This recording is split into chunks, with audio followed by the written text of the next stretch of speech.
saluda Lisette Contreras, asesora de capacitación de la Escuela de Posgrado de la Universidad Continental. Sean bienvenidos al webinar Efectos psicológicos del confinamiento a causa del COVID-19, del programa de Psicología Clínica organizado por la Escuela de Posgrado de la Universidad Continental.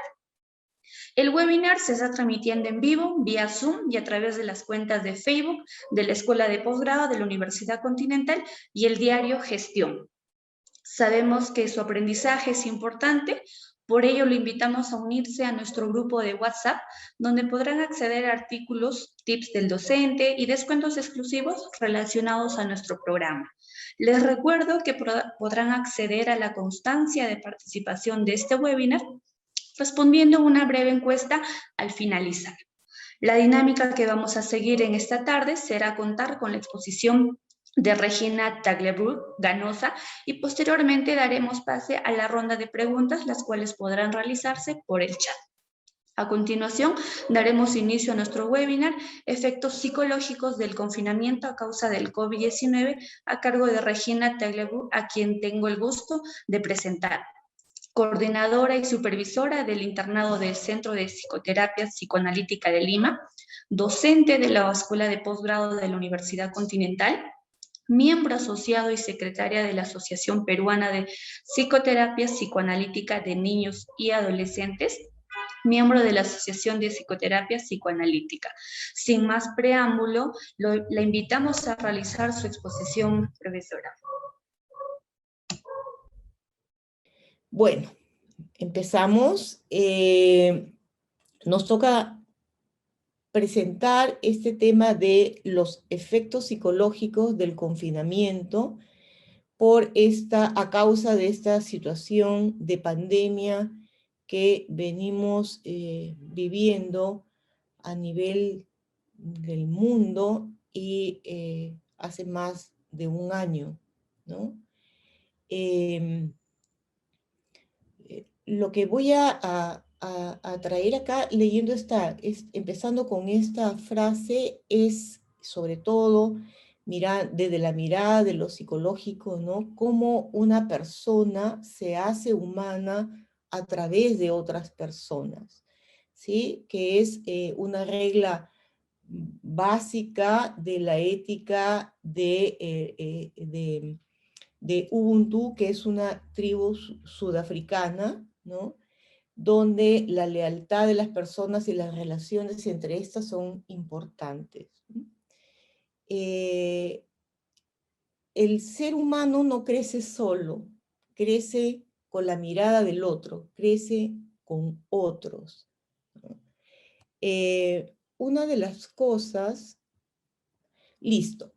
Vamos viendo que esta situación de pandemia, de cuarentenas por el COVID, no solamente viene trayendo consecuencias en la salud física, nos estamos enfrentando con la incertidumbre de no saber qué pasa con el virus, cómo nos puede atacar, y venimos siendo testigos de un año de muertes, mucha gente que enferma, ¿no? Algunos se recuperan, otros no, familias completamente infectadas, e inevitablemente esto trae consecuencias en el mundo emocional. Entonces, esta crisis nos ha traído una serie de cambios que escapan a nuestra capacidad de control, a nuestro deseo de manejo, ¿no? Nos puso en casa y la única manera de protegernos era aislándonos, ¿no? Ha alterado nuestras vidas, el ritmo de nuestras vidas, la dinámica, ha bloqueado o ha llevado a que tomemos distancia de vínculos cercanos, importantes, entre los abuelos y los nietos, entre las parejas de enamorado, los amigos, los compañeros de trabajo. este miércoles que me tocó la vacuna, me daba cuenta al ir hacia el centro de vacunación lo poco que había salido, ¿no? Las pocas veces que había salido en todo este tiempo de confinamiento y, y que me había dedicado a estar dentro de casa y desde ahí trabajar, pero también el ver la calle te hace encontrar con una serie de afectos y mirar cómo está el afuera y cosas que han quedado como suspendidas en el tiempo también, ¿no? En este sentido, toda esta situación que venimos viviendo, se han armado, se han formado líneas de ayuda. Yo he participado en algunas de ellas, sigo participando en atenciones focalizadas en algunos programas. Entonces, un poco como los profesionales o como profesionales de la salud, en este caso de la salud mental, también nosotros, si bien estamos ahí a la vanguardia apoyando de donde se ha podido y se sigue pudiendo, digamos, también hemos tomado distancia de nuestros pacientes y hemos cambiado nuestro encuadre de trabajo, nuestro espacio de trabajo, y la única posibilidad de reencontrarnos y continuar el trabajo con nuestros pacientes es vía online, ¿no? Eh, Como frente a la incertidumbre, ¿verdad? Es como que nos paralizamos un ratito, pero luego empezamos a activar maneras de apoyar, de estar ahí, prestarles nuestra mente, prestarles nuestra escucha a las personas que lo necesitaban desde, desde el lado de las emociones, ¿no? Yo recuerdo, he estado apoyando largos meses en una línea de ayuda y la ventaja de la virtualidad, porque fue una ventaja, sigue siendo una ventaja, me permitía atender a alguien de Piura, alguien de Arequipa, alguien del centro, alguien de Trujillo, ¿no? Eh, Hemos estado ahí, como digo, a la vanguardia. Entonces, pero también psicólogos y psicoterapeutas nos hemos ido enfrentando y nos vamos enfrentando de distintas maneras con la demanda de los pacientes que se sienten asolados por los síntomas que han ido surgiendo que antes no tenían. Ahora van surgiendo como efecto, consecuencia de esta larga cuarentena. También vamos mirando cómo desde que empezó digamos, el quedarnos en casa, la cuarentena, porque hemos vivido, digamos, varios momentos de cuarentena en que no podíamos salir, salvo para algunas cosas esenciales, ¿no? Ha ido tomando características distintas, ¿no? La de la primera etapa del año pasado, hasta julio, agosto era una, pudimos salir, cambió un poco el panorama, todos estábamos pensando que en diciembre es como que el virus se iba a ir e íbamos a controlar la situación de pandemia, pero nos damos cuenta que la naturaleza es más fuerte que el avance de la tecnología, de la medicina, de la ciencia, pero en eso estamos, ¿no? Entonces, toda esta situación de tanto encierro nos ha puesto sobre la mesa una serie de sintomatologías como el estrés o la angustia, ha traído trastornos en el sueño, hemos podido observar violencia doméstica, ha salido a la luz muchos casos de violencia doméstica en términos de maltrato físico, también de violencia sexual, depresiones, trastorno de pánico o ataques de angustia, una serie de trastornos psicosomáticos, angustia por estar encerrados, también angustias por salir. Recordaba una persona que atendía hace unos días y ella me decía, salgo y me da tal angustia, nadie entró a mi carro, no me encontré con nadie, salí a un lado a hacer, a dar una vuelta, cuando llego a mi casa me demoro una hora entre que incluso nadie subió a mi carro, pero lo desinfecto, vacío mi cartera, saco todo, lo desinfecto, me saco la ropa, así no haya ido a algún lugar específico, y me dice, mejor no salgo porque la angustia que me invade, el miedo al contagio es tan fuerte que se convierte en un persecutorio, ¿no? Todo este tiempo se ha reducido, no ha habido socialización, al principio todos estábamos en el Zoom, yo creo que ahora incluso hemos llegado hasta un hartazgo de tanta virtualidad, ¿verdad? Que a veces queremos ya replegarnos y no estar tantas horas frente a la pantalla. Todo esto ha ido produciendo impacto en nuestras emociones, tanto en los niños, en los adolescentes y en los adultos mayores, ¿verdad? Que son como las poblaciones vulnerables, ¿no? Y ha ido trayendo pues una serie de consecuencias. Siguiente.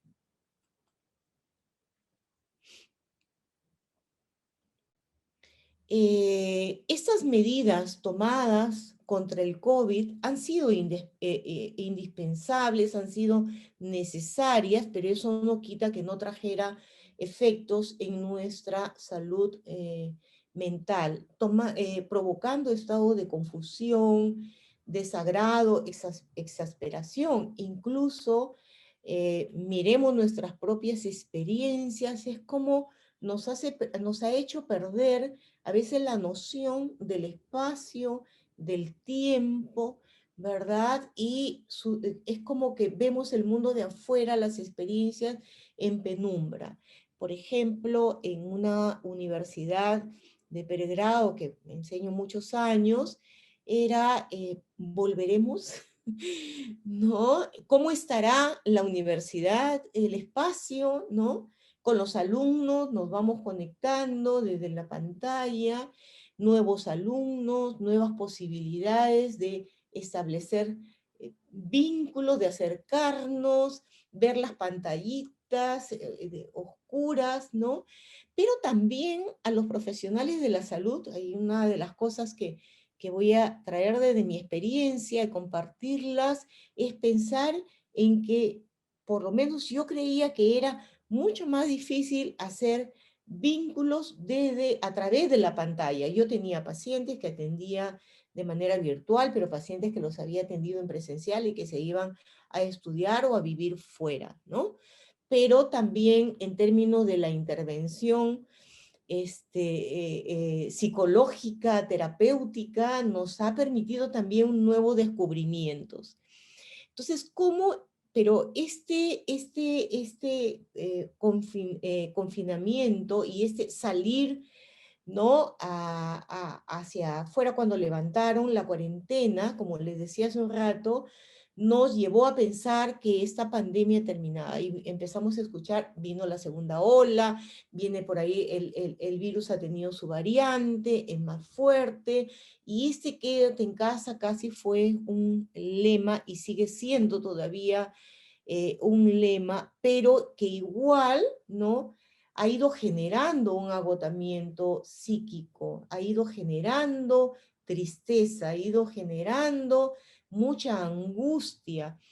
Eso ha llevado a que haya en la segunda parte de la pandemia, en la segunda, no sé si llamarle etapa, pero segundo momento, es que haya mucha búsqueda de atención, ¿no? Eh, Porque la gente se siente como agotada, ¿no?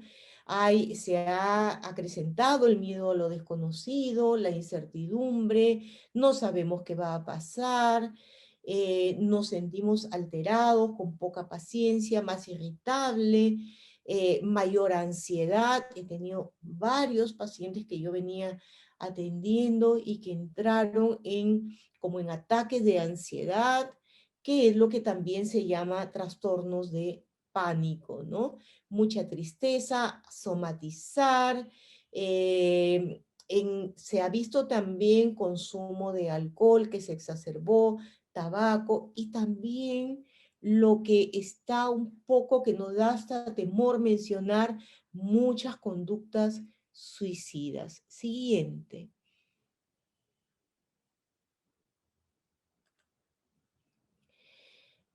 Esta situación de pandemia, obviamente el ser humano siempre busca adaptarse a las nuevas situaciones, ¿no?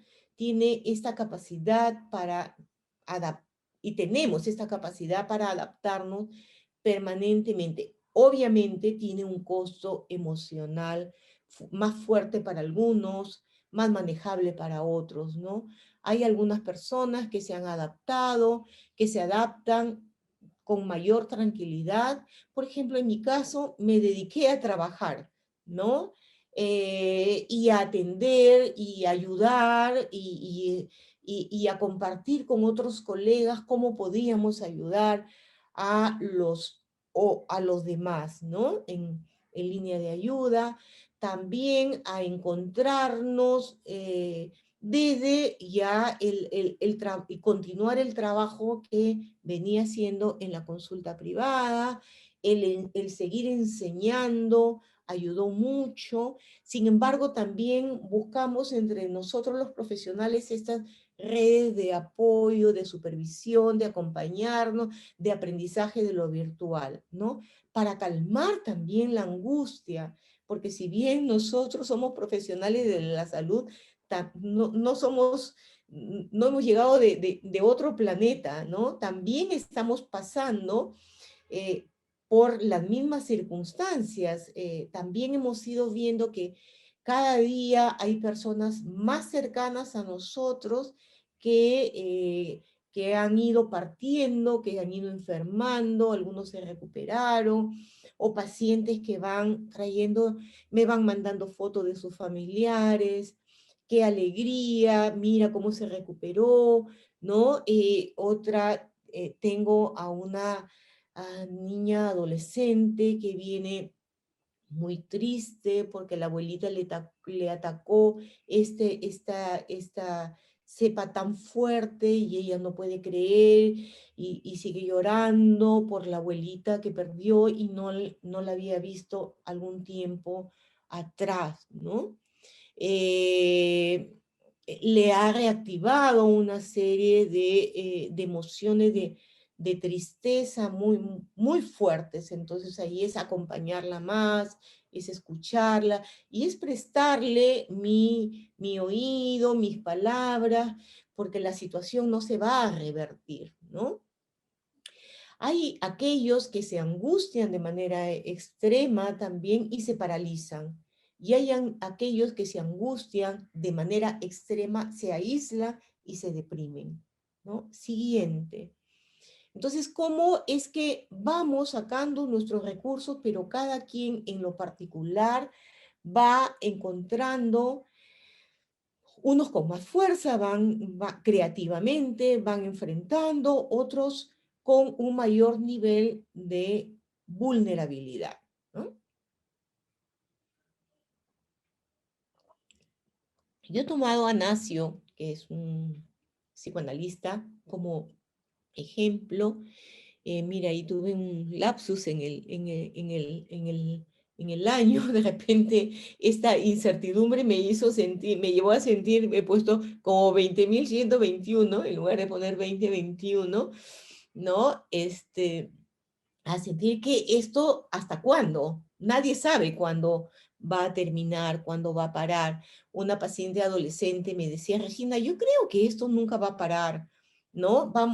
Este virus se va a ir, pero van a venir otros. Y me da la impresión que ya la mascarilla va a ser parte de nuestra vida cotidiana, ¿no? Entonces tenemos acá Nacio habla de cómo la angustia empieza a exacerbar y él habla de 4 tipos de angustia. Dice, esta angustia que lleva a un miedo a la enfermedad, que todos la tenemos. A unos nos aterra más, nos activa todo lo persecutorio, ¿no? A otros lo podemos manejar, hay rituales en los que nos hemos lavado las manos todo el día siguiendo las indicaciones, manteniendo la distancia. Hay una angustia del confinamiento, también habla, y hay también esta otra angustia provocada por la incertidumbre económica, el temor a perder el trabajo. Hay mucha gente que ha perdido su trabajo, hay mucha gente que tiene mucho temor de perder el trabajo, les han reducido el sueldo, ¿no? Algunos, por ejemplo, yo atendí un caso, hasta ahora lo sigo atendiendo, que ya viene esta niña porque fallece su mamá y el COVID se lleva a su papá. Al año ella se queda sin papá y sin mamá. Entonces, hay que seguirla atendiendo. Seguramente que muchos pacientes nos han dejado de pagar o hemos reducido el pago. Había que acompañarlos, ¿no? También nos activa esta angustia por el miedo a lo desconocido. Miremos esta primera angustia de la que habla Nacio, que dice es el miedo a la enfermedad, ¿no?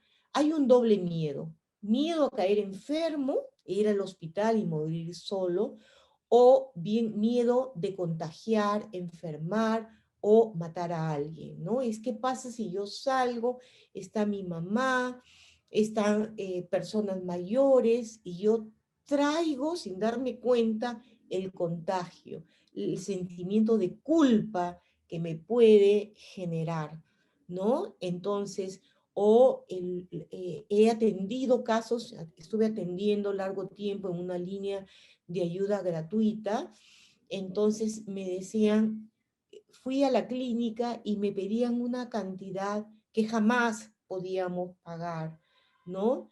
Y mi mamá fue recibida en el hospital y no la volví a ver. Y me decía, mi mamá enfermó, mi hermano trajo, porque fue al mercado, trajo el virus y nos fuimos contagiando. Y mi mamá, por cuidarme a mí, ¿verdad? Se echaba a mi lado cuando yo estaba con la fiebre y ella se enfermó y no regresó.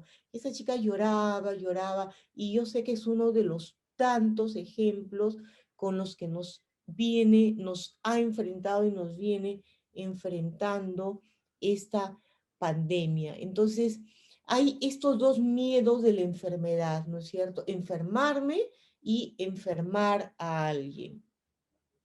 Esta angustia de confinamiento, que tiene también sus dos variantes, es una angustia en la que, como nos hemos aislado, hay una falta del otro, no poder ver a los seres que amamos, ¿no? A la abuela, a los nietos, hay gente que a sus papás mayores, ¿no? No los ha vuelto a ver hasta ahora, ¿no? Por ejemplo, mi madre, que es adulto bastante mayor, ¿no? Ahorita tiene 94 años, ella se fue de visita a Trujillo y la cogió la pandemia y hasta ahora solamente nos comunicamos por vía,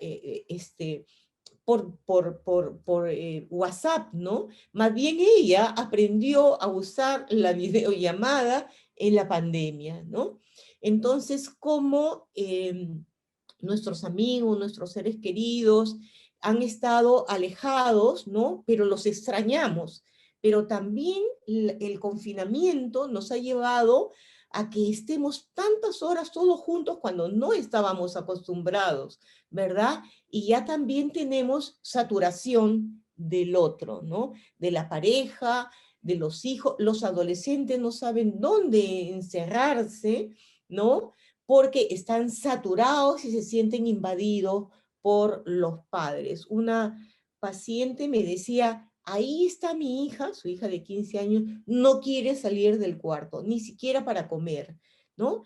Es como el adolescente que está en una edad en alejarse de los padres, tenía que estar mirando a los padres y eso, la angustia en ellos, más los padres es porque no te integras, siempre un poco nosotros los adultos cuestionando a los adolescentes, ¿no? Entonces, nos angustiamos por estar aislados, ¿verdad? Pero también nos angustiamos por sentirnos sofocados porque el otro estaba tan cerca que nos abrumaba. Y un poco lo que nos andaba yo pensando, ¿no?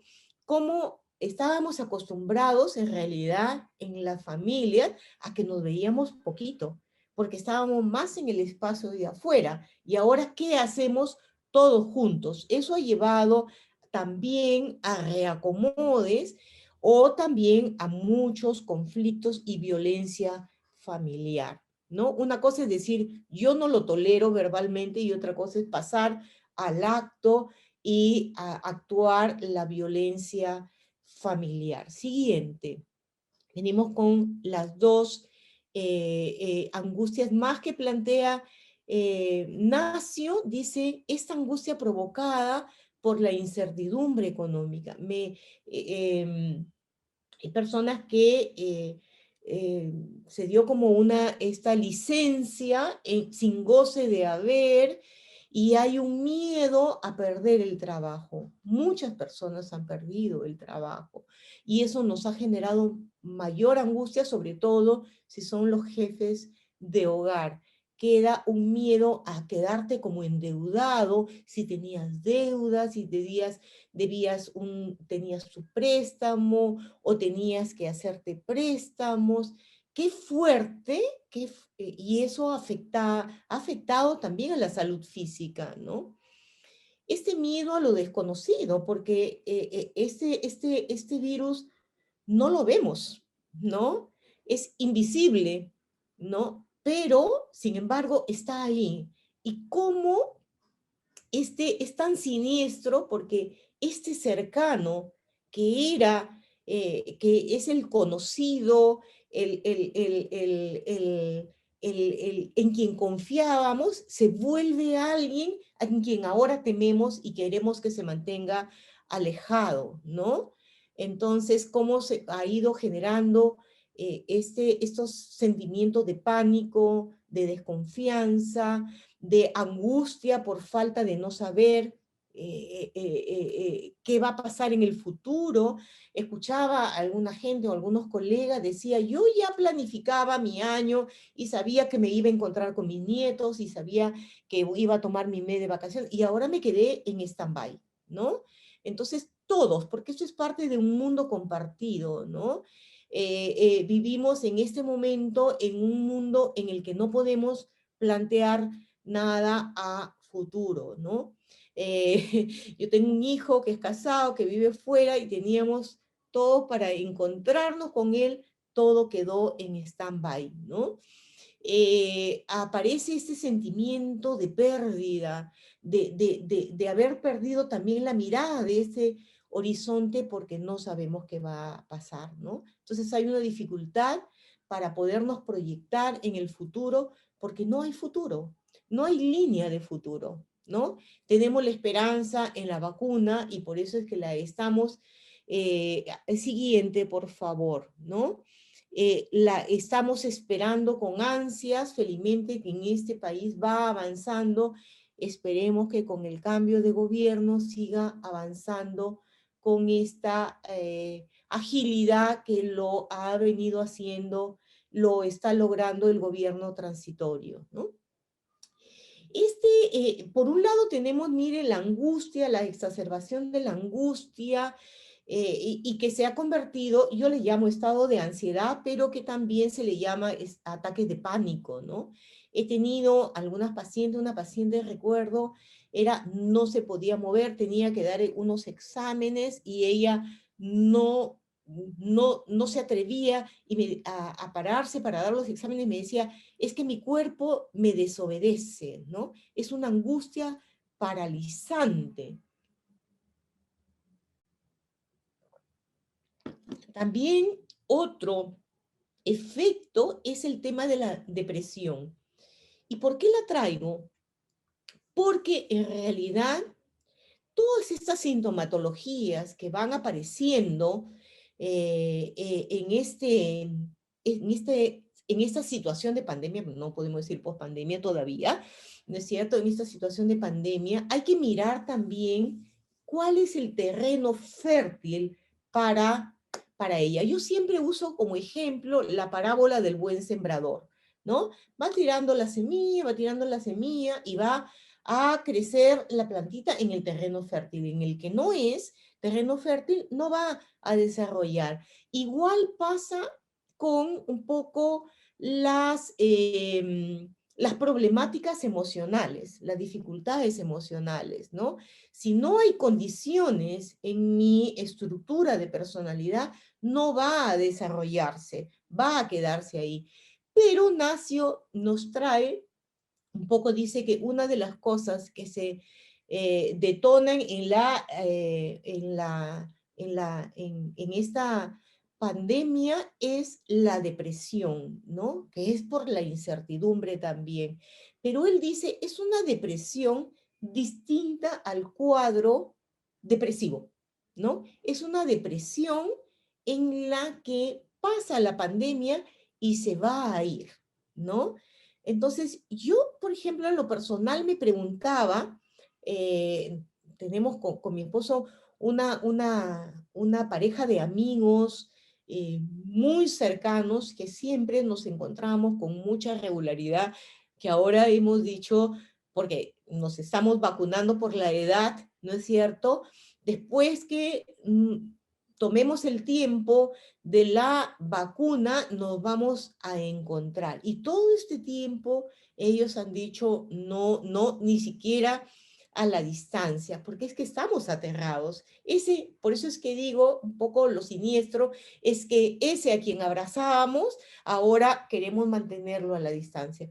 Pero un poco como yo me imagino, en un momento digo, ¿vamos a cambiar el patrón relacional? Seguramente que sí, vamos a ser cuidadosos, pero creo que también nos vamos a volver a abrazar, ¿no? No solamente con la palabra, también cuando podamos recuperar esta confianza, nos vamos a cuidar seguramente más que antes, pero porque tengo esta idea que me trae esta paciente, me dice, Regina, yo creo que van a seguir apareciendo nuevos virus y que vamos a tener que irnos cuidando, ¿no? Pero también vamos a fortalecer estas relaciones de intimidad, ¿verdad? Entonces Nacio habla de esta depresión COVID, que me pareció interesante. Dice que uno de los efectos de la pandemia es el aumento de la depresión, ¿no? Que ha surgido como una depresión epidémica y que a él le llama, para diferenciarla, depresión COVID, ¿no? Dice, esta depresión COVID es como una vuelta de la angustia que se transforma en tristeza. ¿Quiénes no hemos estado tristes en todo este tiempo, ¿no?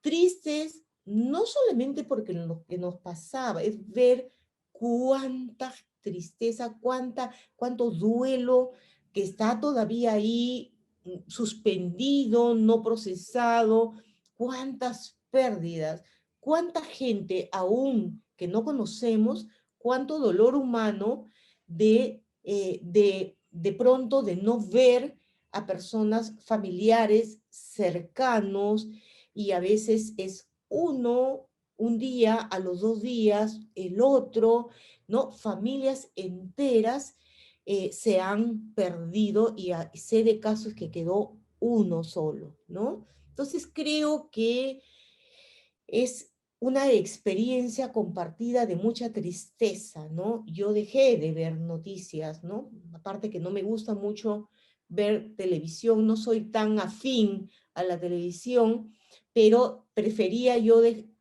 dirigir mi energía a la escucha de quien me necesitaba, porque me iba a dejar invadir y paralizar por esto que yo podía ver en los medios de comunicación, ¿no? Entonces, ahora, esto es algo transitorio que nos trae a nivel de mundo, ¿no? Pero todo el mundo puede deprimirse. No, no todo el mundo puede deprimirse, ¿no? No todo el mundo se deprime también, ¿no? Hay una depresión crítica conectada a la crisis sanitaria. Puede ser que sí, pero también hay grados, ¿no? El deprimido COVID no soporta el confinamiento, entonces va aumentando la angustia. También, entonces, hay una depresión normal, la clásica, pero también está esa depresión que aparece por lo situacional. Adelante. Y lo que dice Nacio, esta depresión, cuando volvamos, no va a haber, obviamente no vamos a volver a lo anterior porque las experiencias nos transforman, ¿no? No vamos a ser los mismos, pero esta depresión se va a ir. Cuando digamos, uno sale, recibe el aire y es como que te alivia, te da otra energía, ¿no? Él dice, en la depresión COVID no hay una pérdida de precisa, ¿no? Es una depresión circunstancial. La depresión COVID se va formando progresiva y lentamente en esta realidad, en una amplificación de la angustia, ¿verdad? Un momento nos sentimos tristes. Es como una cadena de eslabones que se van dando, ¿no? Yo recuerdo mucho los domingos, cuando estábamos en momentos críticos, los domingos es que me despertaba y me como que miraba la realidad porque los otros días estaba pensando en apoyar en mis alumnos, en cómo conectarme, en dar la mano por acá, ¿no? Pero los domingos que me encontraba conmigo misma frente al espejo, me invadía un sentimiento de tristeza fuerte, ¿no? Por todo lo que nos estaba pasando, pero al día siguiente o a la tarde es ponerte ahí al pie para ver cómo apoyas, ¿no? A muchas personas nos ha ido sosteniendo y nos viene sosteniendo eso, especialmente a los, digamos, a los cuidadores de salud. Muchos médicos se nos han ido, pero han estado ahí, ¿no? Luchando, acompañando, apoyando hasta el final. Entonces, dice Nacio, en este primer eslabón, dice, es la crisis sanitaria y las medidas restrictivas que algunos las viven y es como una pérdida de la libertad, porque nos quedamos confinados, ¿no?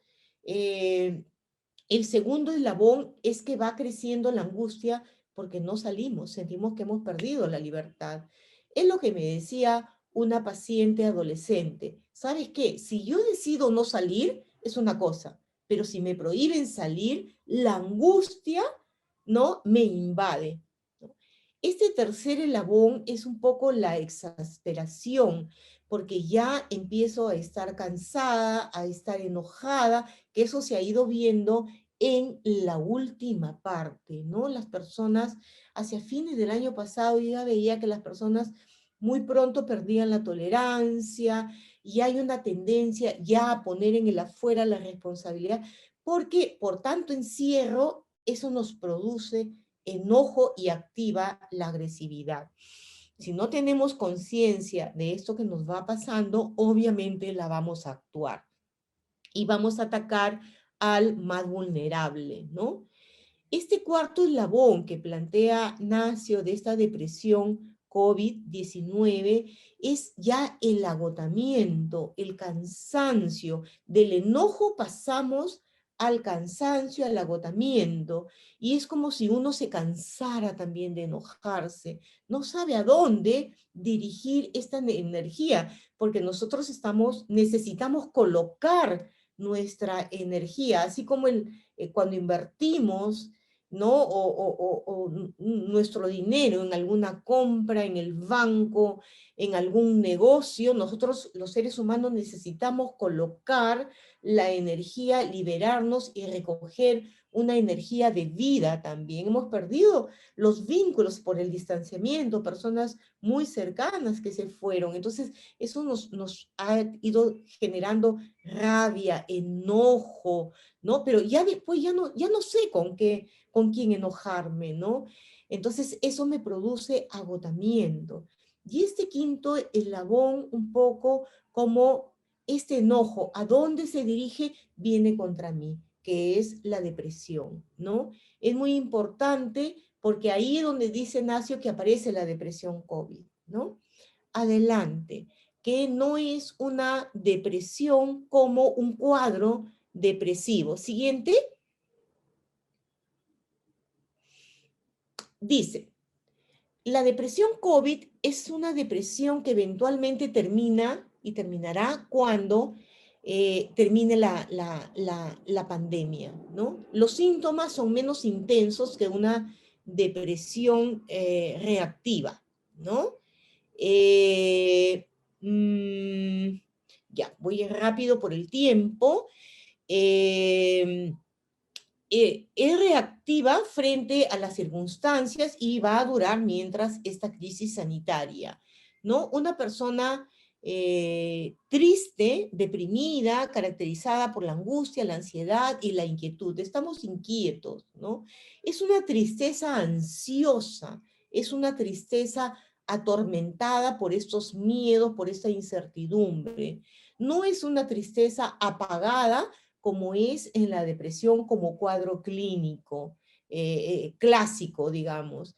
A diferencia del deprimido clásico, que se critica a sí mismo, que no se quiere, que se denigra, el deprimido COVID más bien que criticarse, él critica al mundo, ¿no? Al gobierno que no encuentra la vacuna, que no encuentra forma de cuidarnos, ¿no?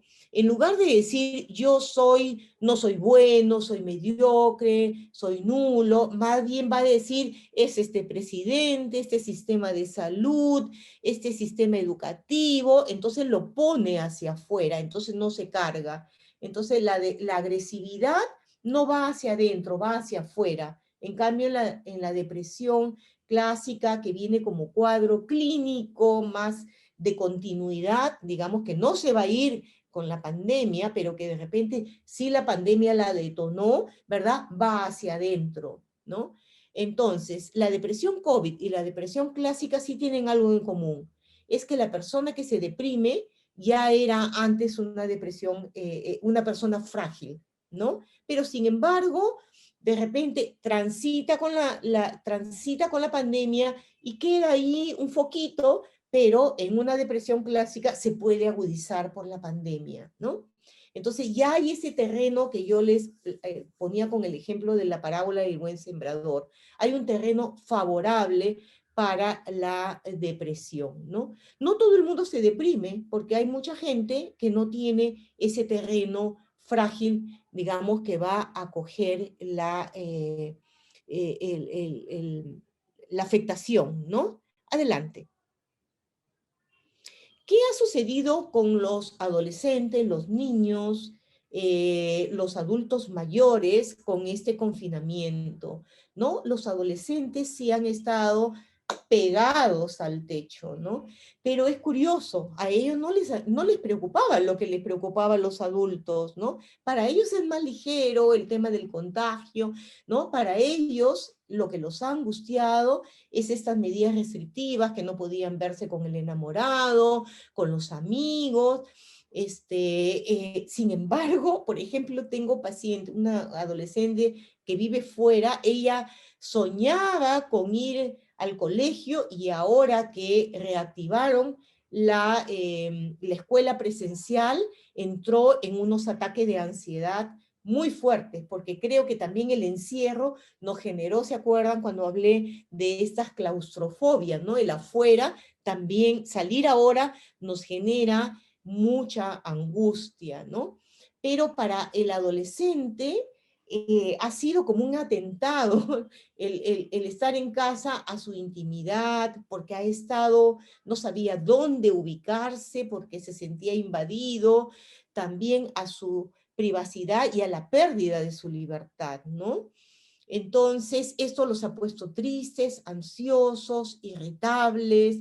En los colegios no se conectaban. En la universidad, yo en pregrado que veo a los más chicos, pantallas oscuras. A veces yo los fastidio y les digo, chicos, por favor, pueden salir de la cama. A ver, un ratito escuchan a la profesora. Yo ya sé que están en la cama. Y lo digo porque mis pacientes me cuentan las cosas que hacen ustedes cuando en casa y detrás de la pantalla, ¿no? Entonces, para ellos ha sido muy difícil adaptarse y no ir a la escuela. Para los niños también, porque los niños salir a la escuela, más que, o sea, entrar a al siguiente, por favor. A la educación formal aprenden a socializarse, aprenden a la espera, ¿no? A los más pequeñitos, ¿no? Entonces ahora muchos niños, una mamá me decía el otro día, yo atendía a la mamá en una intervención focalizada, la mamá me decía, yo contaba con que yo iba a empezar a trabajar y mi niña iba al nido, ¿no? Pero ahora todo es virtual. Entonces eso abruma, porque el niño tiene un pensamiento concreto, no me voy a detener mucho, ¿verdad? Tiene un pensamiento concreto. Si él en lo concreto no ve al otro, no establece, ¿no? Las relaciones, el vínculo, necesita la estimulación, la socialización. Tengo una niñita de 4 años ahora que la tomé en pandemia igual, y ella no quiere conectarse a la pantalla, se aterra, ¿no? Va y dice, eso no me gusta, me aburrí, y saca. A mí también me saca a veces del Zoom, ¿no? Hemos ido mirando algunos tips con la mamá y el colegio como para irla, digamos, ayudando a que ella se conecte, aunque sea por momentos chiquititos, ¿no? Les es mejor ahora que después vaya a generarse un mayor problema. Una de las cosas con las que nos ha ido enfrentando también la pandemia es los factores de riesgo de suicidio. Han aumentado. Salud advierte un aumento de suicidios infantiles durante la pandemia, ¿no? Impacta entonces el COVID en la salud mental. Chicos que estaban deprimidos se han deprimido más, ¿no?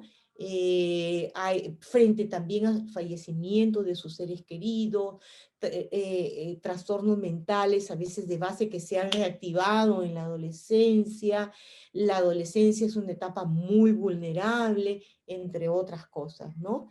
Con mi niñita que perdió, que había, cuando viene ya había perdido a mamá antes de la pandemia, y a papá, me apagaba la pantalla, me cambiaba me decía, ya, ahora yo te invito, tú marca el link, y fui entrando en toda esa dinámica, pero estando ahí, ¿no?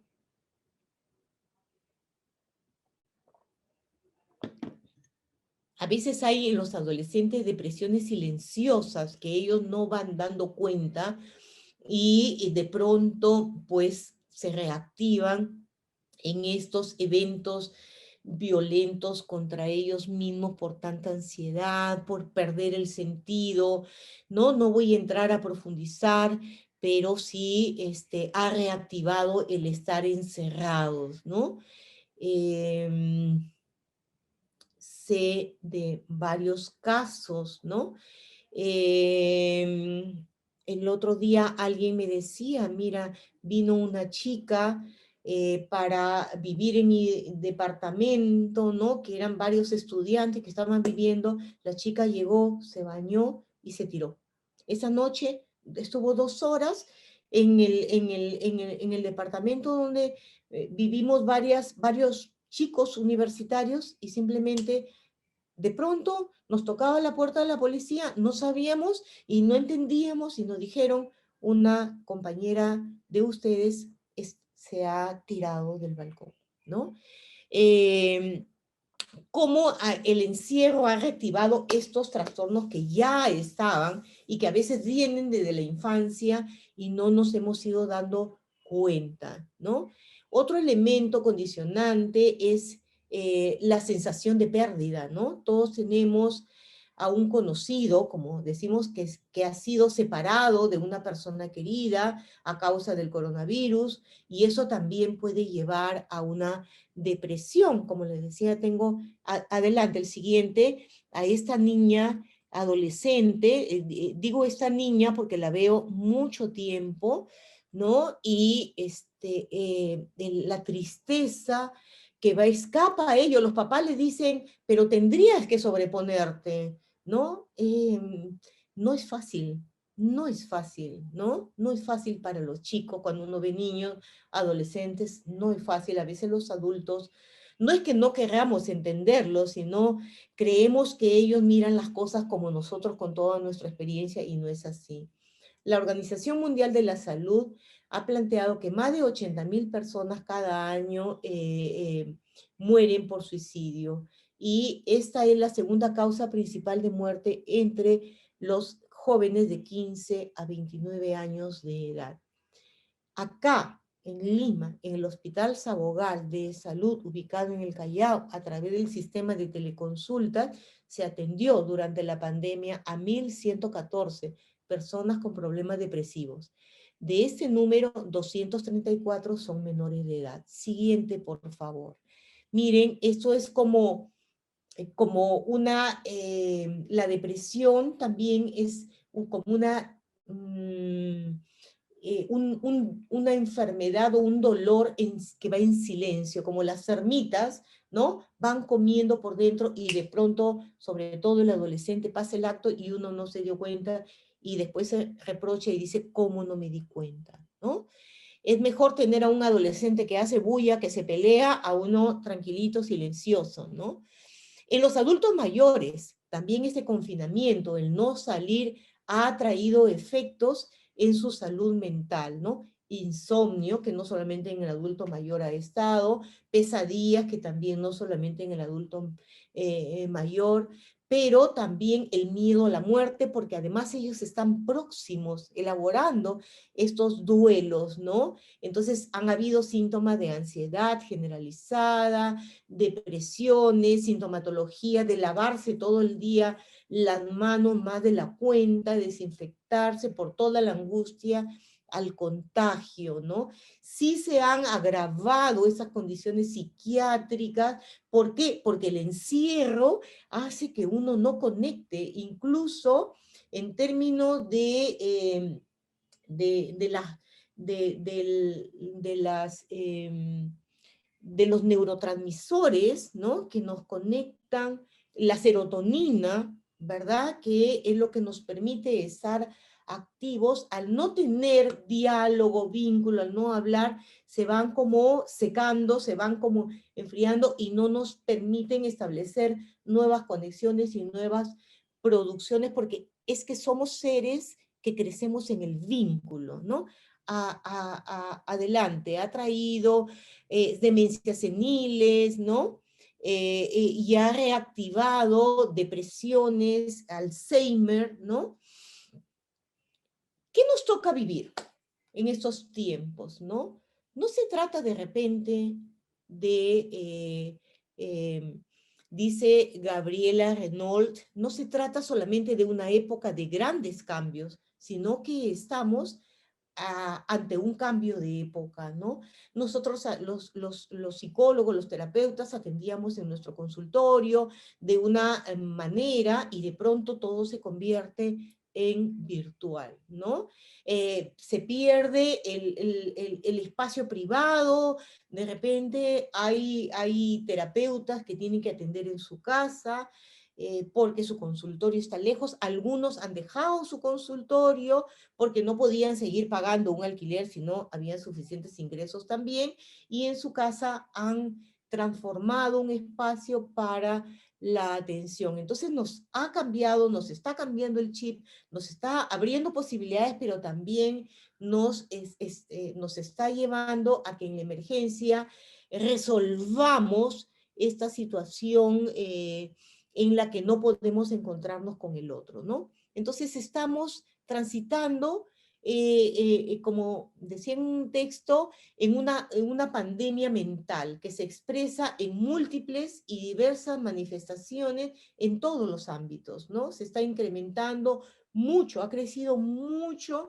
las necesidades de la atención psicológica. Hay mucha gente que está llamando, incluso yo estoy apoyando en 2 programas, hasta 3, diría, en uno, en una universidad, atendiendo en un equipo de terapeutas en intervención puntual a sus docentes y predocentes en UPC, donde yo enseño en pregrado, por ejemplo, en psicología, han formado un equipo de internado, un programa de internado muy interesante, y algunos docentes, y este semestre empecé a apoyar en la parte clínica con los chicos donde ellos tienen intervención con 4 sesiones con consultantes, y un poco yo estoy presente y luego les voy retroalimentando y ellos van aprendiendo toda esta intervención clínica. O sea, la pandemia nos ha llevado a muchas pérdidas, a muchos duelos ahí pendientes de elaborar, pero también a ser creativos frente a la adversidad y encontrar maneras, salidas de reinventarnos, ¿no? Cómo mantener esa calidad de vínculo e intimidad frente a este setting, o sea, este espacio online. Antes mi paciente tocaba el timbre, ¿no? Pero ahora es su hora y yo lo acepto en el Zoom, en el Teams, o hay pacientes que, por ejemplo, los atiendo vía WhatsApp, en videollamada, porque es la manera en que ellos quieren. Hay otros solamente en audio porque no quieren que nos miremos, ¿no?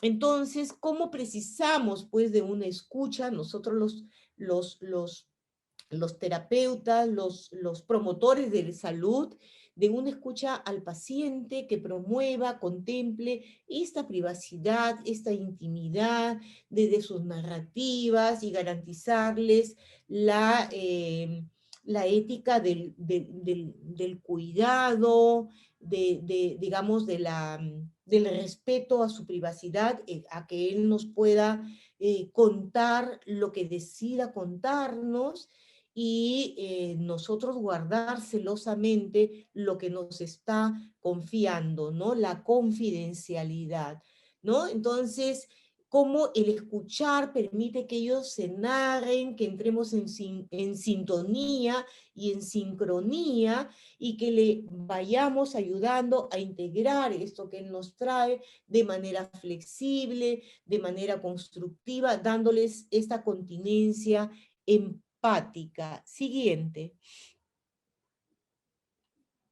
Entonces, un poco, creo que esta ya es nuestra última diapositiva, me tomé unos minutos más, pero entonces es el tiempo que nos toca vivir. Y es un tiempo de transformación del consultorio, atender desde la virtualidad y atender creativamente. Como les digo, se han abierto muchos programas de lo que es intervención focalizada, ¿no? Para salir de la emergencia, ¿no? Para dar apoyo, sostenimiento, prestarle nuestro oído, todos nosotros, también nuestra palabra, para darles un entendimiento a este sufrimiento, ¿no? Entonces, se ha transformado también nuestro rol, nuestra posibilidad de ayuda.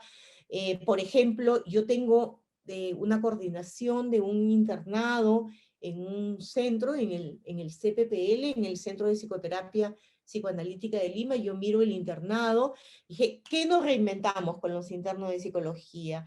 Aparte, ellos eran los encargados de hacer las evaluaciones psicológicas, poquitísimas, una línea de ayuda, ¿verdad? De escucha, y luego también talleres para papás, ¿no? Que ahora, por ejemplo, el 15 estamos preparando un taller sobre los duelos en los distintos momentos de la vida. Entonces, estamos también frente a un desafío desde nuestra profesión, ¿no? La pandemia también nos trajo otras posibilidades, nos trajo desafío. Queda claro entonces que ya no seremos los mismos, obviamente. Estamos ahí con nuestras tristezas, nuestros duelos, nuestras ansiedades, pero también encontrando maneras creativas de construir, de, vamos a usar hasta la palabra de ser resiliente, de elaborar, elaborar nuestros duelos, ayudar a elaborar los duelos, ¿no? Y cómo desde el año pasado nos fuimos adaptando a esta nueva modalidad de intervenir desde la educación y también desde atender y relacionarnos en escenarios virtuales con nuestros pacientes o lo que se llama intervenciones puntuales, nuestros consultantes. Este distanciamiento social, cómo busca constituirse también como un nuevo principio de organización de la sociedad probablemente, y nos tenemos que preguntar cómo responderemos a ellos en el futuro para adelante, no lo sabemos, ¿no? Quizá para nada mejor que reflexionar acerca de que es el peor de los, de que si es el peor de los tiempos o es el mejor de otros tiempos, ¿no? Es que debemos responder simplemente de una manera auténtica, natural.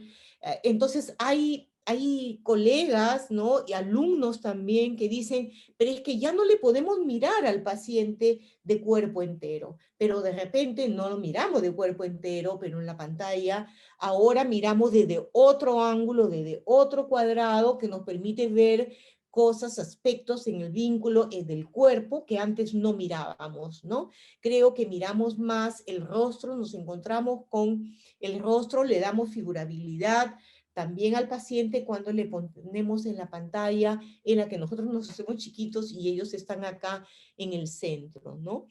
Pero una de las mejores herramientas que tenemos los terapeutas, los psicólogos, es nuestros sentidos, ¿no? Nuestros sentidos, todo nuestro cuerpo está a disposición, nuestra escucha, ¿no? Y la palabra es lo que transforma, no está el abrazo, pero la palabra también es como un cuerpo que abraza. Aún de que aún tuviéramos al paciente en presencial, no lo vamos a abrazar, ¿verdad? Siempre es la palabra, el lenguaje, lo que nos conecta con él, pero también desde la virtualidad estamos aprendiendo a usar la palabra y a darles un sostenimiento. Y esto genera una trama que envuelve, que sostiene y que construye en estas paredes virtuales que se vuelven flexibles o elásticas y que son provisorias también de un continente. Incluso yo tengo dos experiencias de haber empezado en plena pandemia con dos niñas pequeñas, ¿no? Y ha funcionado y trabajando en una terapia vincular.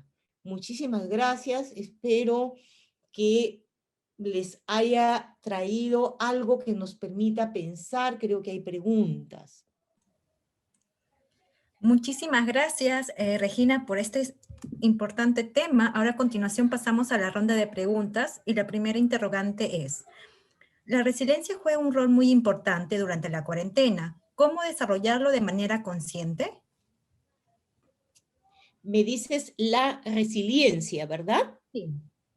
Sí, miren, uno de los, les recomiendo, ¿no? Buscar, porque en internet ahora podemos encontrar cantidad de libros, a Boris Cyrulnik. Él trabaja el tema de la resiliencia. Y en realidad es con el otro, el narrar algo con el otro, nuestra historia, es que vamos a poder ver a a nuestra propia historia desde un ángulo distinto. En realidad, en los procesos terapéuticos, por lo menos desde como yo trabajo, es la escucha y darle un sentido, un hilo conductor y un nuevo significado a esta historia, por muy adversa que haya sido. Pero es ponerle palabras a aquello que no se pudo poner palabras a tiempo y reestructurar. Y en realidad ahí es donde construimos un factor resiliente, es decir, que pueda transitar de la adversidad a una oportunidad. pero siempre estamos, por eso es la frase inicial, que nos estamos construyendo con el otro, porque solos no podemos. Muchas gracias. Y tenemos la siguiente consulta de Juana y ella nos realiza lo siguiente. ¿Cómo ayudar a los adolescentes a visualizar su futuro y ser optimista con su proyecto de vida? Yo creo que no hay una regla. Nuevamente es la escucha, ayudarlos a pensar. Yo creo que es importante darles a ellos la palabra, el lugar, ¿no? Acompañarlos en esta escucha y en esta proceso de creatividad. Me ha venido a la mente algo, ¿no? Hace mucho tiempo una paciente, ella decía, ¿cómo mi hijo puede estar echado en la cama mirando al techo? ¿No? Está perdiendo el tiempo. Los adultos creemos que el adolescente pierde el tiempo cuando está sin hacer algo, ¿no? Y yo le decía, pero ¿y por qué estás pensando tú que tu hijo está perdiendo el tiempo? Ahí echado, mirando el techo, está creando el mundo, está inventándose el mundo, está él imaginándose cómo quiere ser, qué puede aportar al mundo y cómo se va a ubicar y cómo va a ir encontrando un espacio.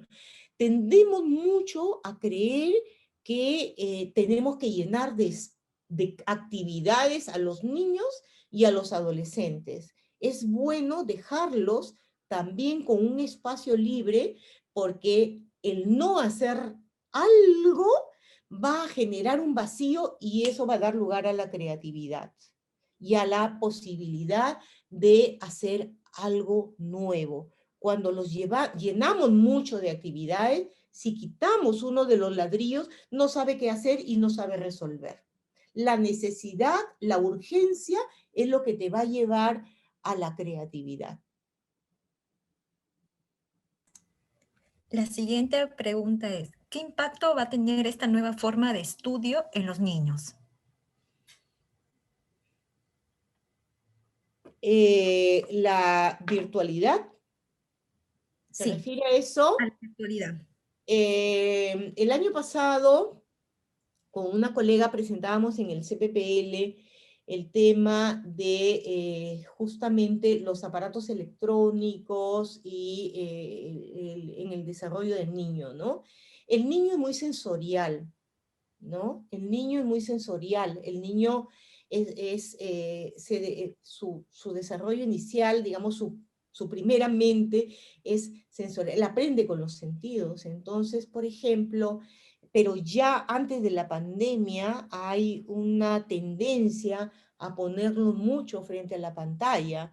Entonces yo encontraba investigaciones para esta presentación de que el niño necesita tocar, el niño necesita palpar, el niño necesita oler, estar con la experiencia ahí, ¿no? Entonces creo que transitoriamente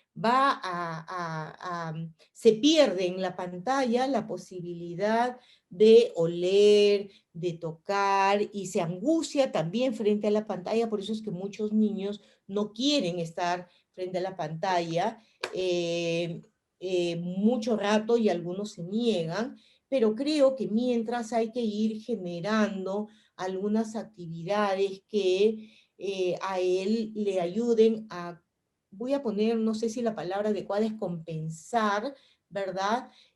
Pero que sí lo familiaricen con procesos de aprendizaje en el que siga incentivándose este hacer, ¿no? La plastilina, yo en el trabajo con niños, como tengo algunas cosas, por ejemplo, los niños frente a la pantalla, los capturo cuando ellos me muestran su plastilina y la azul. Entonces yo digo, mira, yo también, ¿no? Yo también tengo mi plastilina azul. Y a veces esta posibilidad de entrar en el como sí, en la fantasía, en el juego, ¿verdad? El niño, le digo ya, me dice, Regina, pásame un poquito de plastilina azul, y se los paso, ¿te llegó? ¿No? Entonces, y ellos me pasan también. Algún niño me dice, Regina, pero estamos jugando, ¿ah? Es de mentirita, ¿no? Recuerdo con un niño al principio de la pandemia, que él me pedía, me decía, Regina la doctora, un muñequito que teníamos acá, una doctora, y me decía, a ver la doctora, para curar, ¿no? Y porque él tenía toda una angustia en relación, me decía, cuidado Regina, no vaya a entrar el virus por tu ventana, pero y nos mandábamos un poco mensajes ese día a través de la pantalla, íbamos y entrábamos en el juego, ¿verdad? En el que interactuábamos. Y eso creo que es una ventaja en la que sí podemos entrar a vincularnos con los niños y ellos responden, pero cuando entramos desde sus propias necesidades. Hay cosas que se pierden cuando solamente lo dejamos que se maneje en la virtualidad y esto ya viene antes de la pandemia, ¿no? Tendemos a darle los aparatos electrónicos y hay investigaciones en las que te dice que hay que graduar porque el niño necesita de la experiencia concreta, de tocar, de ser abrazado, también el de abrazar, porque si no va quedándose ahí algunos vacíos en su proceso de desarrollo cognitivo y también emocional. Muchas gracias. Y la siguiente interrogante lo realiza Alicia y ella nos menciona lo siguiente. ¿Es normal sentir mayor incertidumbre respecto al futuro después de haber perdido algún familiar? Lógico, lógico. Yo creo que no tenemos todavía los duelos incluso elaborados, ¿no?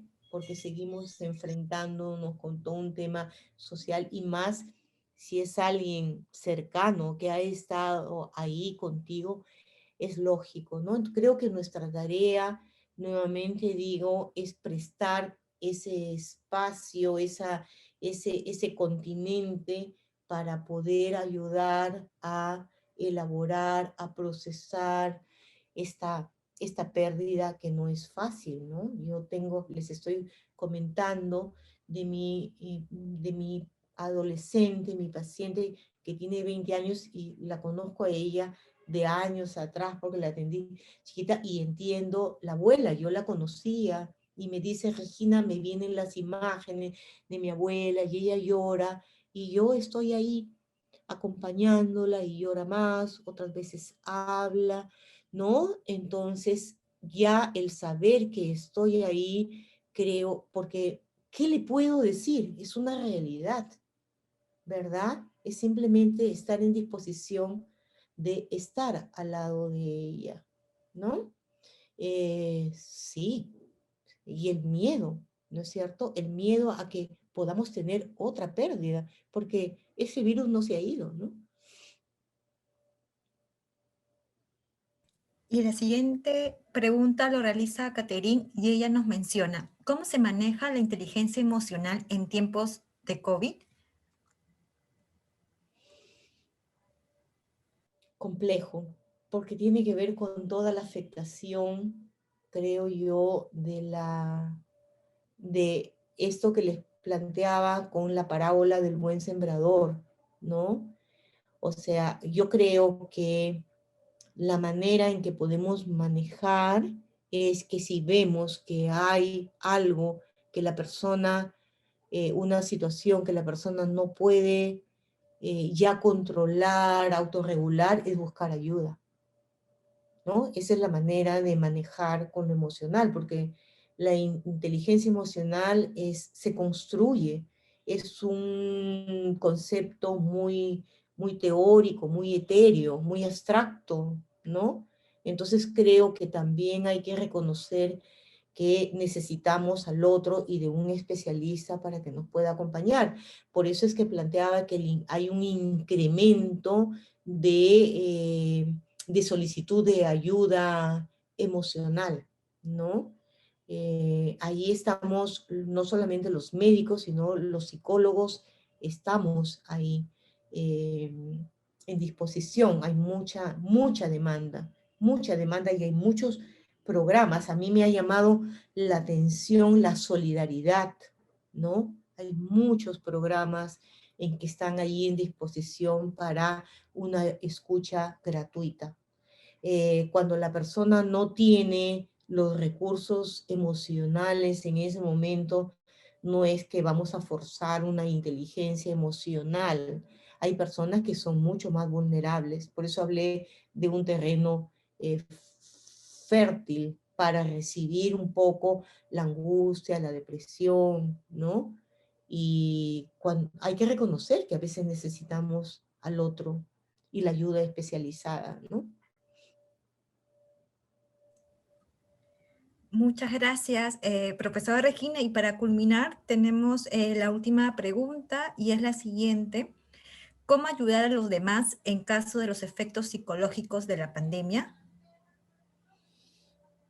¿Cómo ayudar a los demás? Yo creo que escuchar, y si nos damos cuenta que la persona no está pudiendo sola y nosotros tampoco, y no somos especialistas, es buscar ayuda nuevamente, ¿no? Y poder, ¿por qué? Porque el especialista, el clínico, va a poder detectar. Por ejemplo, viene una chica en este programa de intervención puntual, ¿no? Viene una chica y lo que ella trae es insomnio, ¿no? Entonces yo la voy escuchando y a la segunda sesión, de 3 sesiones, yo le digo, tú no tienes insomnio, porque tú estás pudiendo dormir. Lo que tú tienes es, hay algo que te está angustiando y que lo que lleva es a que tú dilates y postergues la hora de irte a dormir, que no es lo mismo que tener insomnio. Entonces nosotros vamos a hacer con nuestra escucha diagnósticos diferenciales, ¿no? Entonces, nuevamente, cuando se requiere ayuda, es mejor una detección temprana. Por eso es el trabajo con los niños y con los adolescentes, ¿no? Entonces, para poder acompañarlos en transitar, y con los niños sí responden y se puede hacer un trabajo muy productivo, muy bueno, con los adolescentes también. Incluso adultos mayores han empezado a pedir ayuda, reconociendo que se sienten tristes, ¿no? Porque creo que hay una realidad que viene de afuera, que viene de esta naturaleza y que escapa, ¿no? Pero que es parte de este mundo compartido, en el que todos estamos subidos en el mismo barco, ¿no es cierto? Pero que unos de repente estamos en distintas posibilidades de dar el sostenimiento al otro. Pero sí es importante ponerle palabra. La palabra cura, la palabra sana, la palabra establece el hilo conductor de continuidad, historiza y nos permite resignificar aquella experiencia adversa y dolorosa. Incluso, ¿qué le puedo decir a alguien que perdió a un ser querido? Es escucharlo, acompañarlo y estar ahí para el momento en que pueda hablar, seguir hablando, ¿verdad? Y luego de repente recuperar lo mejor de. Por ejemplo, esta chica que en un momento les mencioné, que me dice, por cuidarme, mi mamá se fue y no teníamos para la clínica y tuvimos que llevarla al hospital. Un poco, ¿qué quedaba ahí? ¿Qué es lo mejor que yo le podía dar? Ayudarla a recuperar, ¿no es cierto? Que la mamá estuvo con ella a disposición y la mamá se fue tranquila sabiendo que su hija se había logrado recuperar. Porque la culpa invade, la culpa, y después eso sí nos puede quedar, ¿verdad? Como sombra y no nos permite resolver, elaborar el duelo. Porque es que nadie sabe. De repente yo no sabía que lo tenía o que lo podía transmitir, y no es que sea irresponsable necesariamente, ¿no es cierto?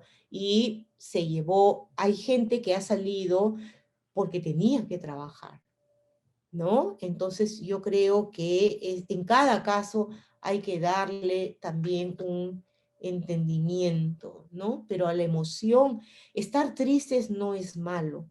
Negar la tristeza sí nos bloquea, nos encapsula, la encapsulamos y después en algún momento va a salir. Y va a salir de una manera más fuerte para nosotros y nuestra emocionalidad. Todos nos sentimos vulnerables ahorita, pero en unos está más afectado, en otros podemos tener mayores recursos, pero ahí estamos para acompañarnos solidariamente, ¿no? Muchísimas gracias, profesora Regina. Estimados participantes, gracias por sus interesantes preguntas. Estos y más temas serán vistos en nuestros programas. Luego de aprobar todos los módulos del programa, se te va a otorgar el certificado de especialista en psicología clínica a nombre de la Escuela de Posgrado de la Universidad Continental. Las clases son a distancia en tiempo real, tienen una duración de 128 horas lectivas. Siguiente, por favor. Nuestro plan de estudios contemplan 8 módulos en los cuales vas a poder abarcar las técnicas de evaluación y diagnóstico clínico, asimismo también estrategias terapéuticas en niños y adolescentes, teoría y técnica de la psicoterapia virtual y procesos de cambio en psicoterapia. Nuestra plana docente está conformado por destacados especialistas, como es la docente Regina, quien fue nuestra ponente el día de hoy. Asimismo, también nos acompaña la profesora Gisele Silva, Marixa Figueroa. ¿Y por qué elegir estudiar en la Escuela de Posgrado de la Universidad Continental? Porque más de 135,000 son alumnos y egresados de nuestros programas, 9 son exministros del Estado como estudiantes, 20 ediciones del MBA, 64 ediciones de la maestría en gerencia pública, 208 ediciones del programa en especialización en contrataciones del Estado y 134 ediciones de las maestrías. Consulta con nuestro asesor para que puedas acceder a los descuentos. El 10% es descuento corporativo, el 15% son descuentos para exalumnos y colaboradores de la Universidad Continental. El 25% es el pago al contado. En este caso aplica el pagar el programa en una sola cuota. Entonces, está apareciendo también en la presentación el número de nuestra asesora, que es Lizeth Contreras, quien te puede dar mayor alcance acerca de nuestro programa, al número 922-787-583. Estamos compartiendo también por el chat el enlace para mayor información. Y recordarles que también que la encuesta estará disponible solo el día de hoy. La constancia saldrá con los nombres y apellidos ingresados en la encuesta y serán remitidos a sus correos en un plazo de 30 días posterior al evento. Estimada profesora, le invito a dar sus últimas palabras para finalizar el evento y también le invitamos a que pueda hablar un poco acerca también de las ventajas que van a obtener los participantes al llevar este programa. ¿Qué es lo que van a encontrar al llevar con usted también, que forma parte de la plana? Sí, una de las cosas con las que puedo un poco cerrar es, digamos, en la manera como he ido aprendiendo a trabajar es mirar siempre el potencial de las personas que vienen a pedir ayuda, ¿no? Y creo validarlos. Hoy en día hay muchas demandas, hay muchas problemáticas que son situaciones que se han generado desde la infancia. Yo tengo niños, adolescentes, también adultos, pero como en nuestro espacio hay una posibilidad de dar palabra, de ayudar a reparar y construirse de una manera que, digamos, pueda desarrollar recursos para hacer frente a la vida. Mi formación es psicoanalítica, pero a veces hay un pensar de que lo psicoanalítico es interpretar, mirar Edipo. No, no, no, hay otras maneras de enfocar y no vamos a agobiar a nuestros pacientes, ni siquiera a mis alumnos los agobio con tantos términos. Efectivamente, yo ahora, a partir de ahora, digamos, yo enseño el curso de diagnóstico 1, estaba enseñando antes también el 2, pero ahora el 1 y lo que es psicoterapia virtual, ¿no? Creo que una de las cosas que les plantearía es cómo desde que nacemos somos seres vulnerables y nos vamos construyendo con la mirada del otro. Y en realidad en los procesos de psicoterapia hacemos eso, les prestamos nuestra mirada, nuestra voz, nuestra mente, para que la persona que viene con un sufrimiento, porque es una persona con un nombre, con una historia, ¿no? Con un sufrimiento, ¿verdad? Pueda un poco construirse como un sujeto único, valioso, con nuestra mirada, nuestro acompañamiento, y nuestra disposición. En realidad es como este modelo de cuidador primario con el bebé que ayuda a construir la mente, es un poco lo que hacemos en el espacio terapéutico, ¿no? Y digamos, uno de los cursos que enseño, que es psicoterapia virtual, es ver cómo a través de la virtualidad a veces no tenemos idea cuánto podemos llegar al otro, ayudarlo, estar a disposición, y sí se puede construir un vínculo a través de la virtualidad. Ahí un poco yo lo dejaría, y creo que sí, pensar esto es una posibilidad de ir creciendo. Y por ejemplo, yo tengo un doctorado, ¿verdad? Que estoy en proceso de terminar mi tesis, pero yo ahorita estoy haciendo también un diplomado, que la virtualidad me ha llevado a poder hacerlo en Chile, ¿no? Y un diplomado sobre Winnicott, que Winnicott trabaja todo lo que es el ambiente facilitador, el cuidador primario facilitador, y también esa es la manera como trabajamos en el encuentro clínico con el paciente, ¿no? Es lo que podría, siempre estamos en proceso de aprendizaje y de crecimiento, por lo tanto, ¿no? Yo sí les recomendaría un poco este diplomado, porque les va a dar una oportunidad de familiarizarse también con conceptos actuales, con problemáticas actuales que son las que llegan a la consulta. Muchísimas gracias por la oportunidad para compartir. Espero que en algo haya aportado para seguir pensando. Muchas gracias a usted, profesora Regina. Y de esta manera damos por concluido nuestro webinar Efectos psicológicos del confinamiento a causa del COVID-19. Agradecemos la participación de nuestra ponente y docente Regina, y a todos ustedes que nos han seguido conectados por este Zoom y las redes sociales. De parte de la Escuela de Posgrado de la Universidad Continental, les agradecemos su participación. Muchas gracias. Muchísimas